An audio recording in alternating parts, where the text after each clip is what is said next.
It had a huge impact with Stu going through his cancer and treatment, and that's been a multi-year odyssey for him. He is so mentally tough, it's incredible.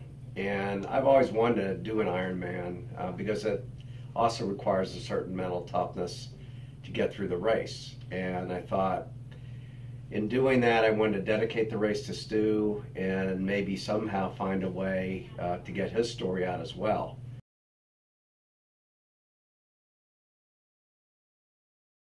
Yeah, first in the layout of the book, what I did is I kept a training journal and I would blog about it. So I set up a website and I did blog about my training, the race, the year, and that was kind of the initial layout of it. And then from that, I wanted Stu's story. So when I started to write, I took my race journal, broke that into pieces, had Stu's story superimposed in there as well, and that was the initial draft. As you know from writing a book, it requires a lot of drafts, a lot of efforts. Matthew 25, helped. The suggestions that I received from it were phenomenal to make the story very readable. You have a wonderful team there of very talented people that helped make the book what it was.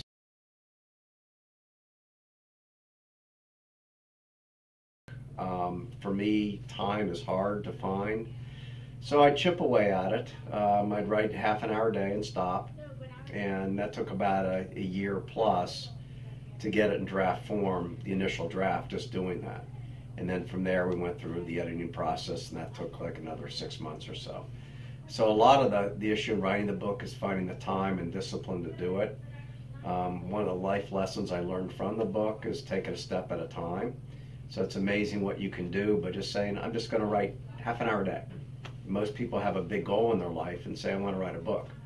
Well, break it down and say, half an hour a day, and in a year or so, you'll have enough pages to do something. So the biggest obstacle I think people have is not starting and just kind of giving up by the enormity of a task. But if you chip away at it, you can get it done.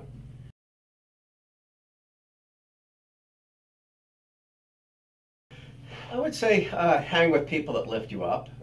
As I look at the world today, so many people are just ripping each other down. And you need people to uplift you, support you, and hang with those. Also be the type of person that encourages others.